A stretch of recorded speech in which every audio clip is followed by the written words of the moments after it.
Wanted to share a few thoughts about the story of Samuel and how that relates to hearing the Lord calling you.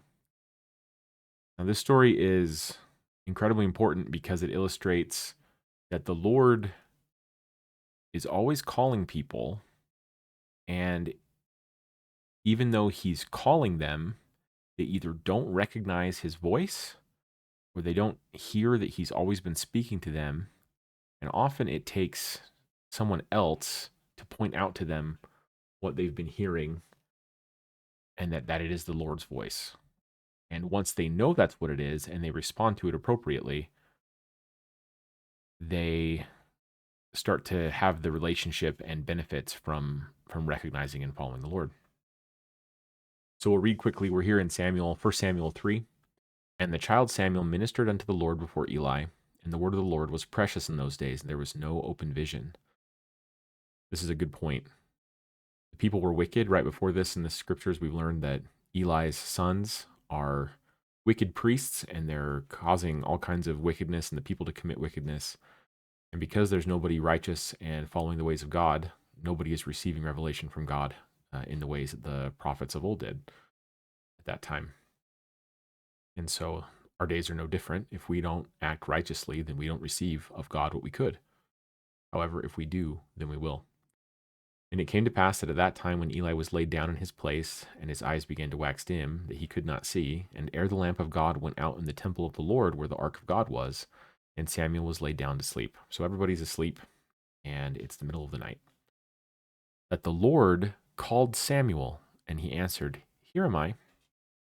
And he ran unto Eli and said, Here am I, for thou calledst me. He said, I called not, lie down again, and he went and lay down again. So let's learn one thing about Samuel first, right? He's already doing his very best to serve God. His mother has committed him to the service of the Lord, and has taught him to that purpose since he was a very young boy. And he's been living and serving before God in the temple this whole time. And he hears the Lord's voice and he thinks that it's Eli. And that's an important lesson because despite the fact that Samuel did not yet recognize that it was the Lord's voice, when Eli, who was his maybe master is the right way, his guardian, his boss is not the probably the right way to say it, but his superior in the temple called for him, even though it was in the middle of the night. Samuel's first instinct was to run to him and say, "Here I am. You called me."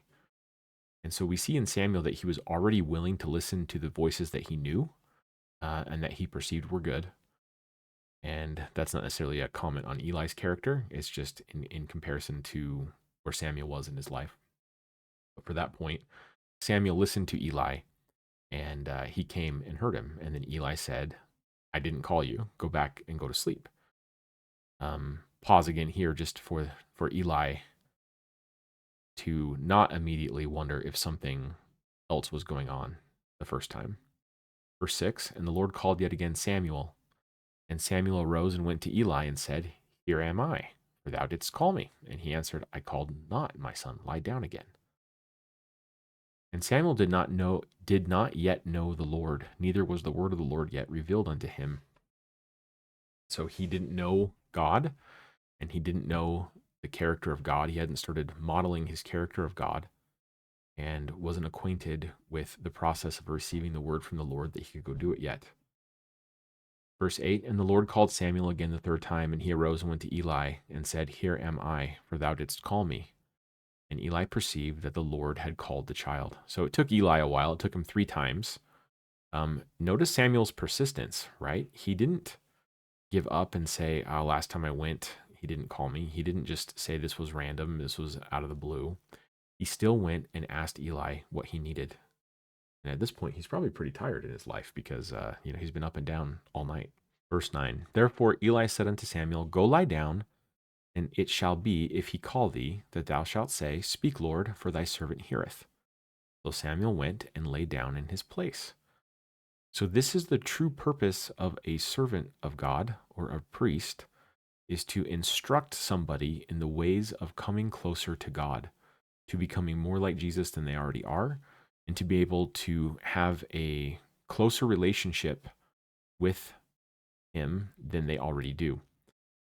And so Eli very succinctly is able to say, Samuel, what you're hearing is the voice of the Lord. And this is what you do if you hear that voice. You ask, speak. You say, speak, Lord, and say that you're his servant, and that you hear him. And if that's not an instructive pattern in our lives, I don't know what is. Verse 10, and the Lord came and stood, and he called as at other times, Samuel, Samuel. Then Samuel answered, speak, for thy servant heareth. So let's take a second here at verse 10. So the story starts with Samuel hearing the Lord's voice, and it doesn't actually say whether he heard it audibly or if he heard it in his heart. It actually doesn't matter in this case, either way.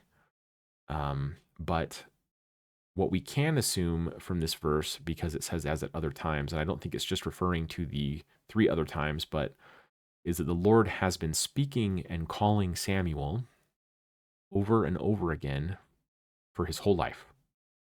And Samuel has never heard it until this point because he wasn't in a place where he could hear it. He had not yet come up far enough to perceive that word that was coming to him. And when he finally did have enough light to be able to perceive the Lord's voice, it was still unclear who the source of that voice was. And this is exactly what's happening with you. Now, I will promise you that this same idea that the Lord is calling to you and has been calling to you for your whole life is true of everyone. And whether or not you've heard his voice is dependent on you and the choices that you've made. But if you will take a concerted effort to hear it, to repent of all the sins that you know that you have, and do everything that you know that you should be doing, and nothing that you know that you should not be doing, the best that you can do at all times, his voice will become louder and it will become discernible to you. And his voice to you starts as the voice of your conscience. That is exactly how you need to interpret your conscience. That feeling / voice / impression / idea that comes to you and tells you that you should not be doing something or that you should be doing something, that what you just did was not correct and you need to fix it, or that you could do something better than you currently are doing or just did. That is the voice of the Lord. And it is the only part that's perceptible and discernible when we have not yet grown in enough light and understanding and truth to be able to understand more of the voice as he can speak actually discernible and dictatable information to anybody who asks him. And so he provides these patterns for us in the scriptures for us to see people like Samuel. And Samuel became a mighty prophet before the Lord. And even he needed the help of Eli, who was a much lesser servant. But at the time, he had the tools that Samuel needed in order to start hearing the voice of the Lord. The voice of the Lord is sort of like, the best analogy that I've heard was that it's sort of like a refrigerator running in the background in your kitchen, and you're sitting there and you don't hear it. And then have you ever heard your fridge turn on or turn off, and all of a sudden you notice the difference and you become aware of a sound that was there the whole time, but you weren't really paying attention to it? That's what the voice of the Lord is like when you have not yet come to hear it. And once you do hear it, you realize it's been speaking to you this whole time. So that's the experience that I've had in my life. And as I've learned to heed what he says, the information that he sends to me is more and more direct, and it contains more information, and both revelation and instruction, commandments and promises. Those are all things that any person is absolutely able to receive from God, dependent on how much diligence and heed they will give to that voice. So if you obey your conscience all the time, it will not take very long until you receive what you're looking for, or until you receive more instructions from the Lord, and that becomes a great blessing in your life. And as it did for Samuel, so Samuel later went on to become a great prophet in Israel, but it all started with him recognizing the voice that had been calling to him since his birth, and that he hadn't heard until he had enough light and truth in order to see it, and had Eli help him to discern it. This is the same for you.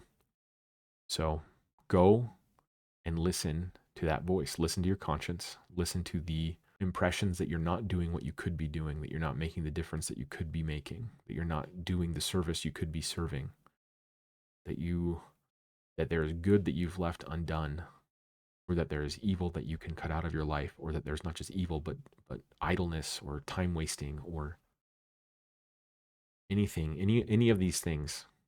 Listen to that voice and turn into it, and you'll have the same experience as Samuel.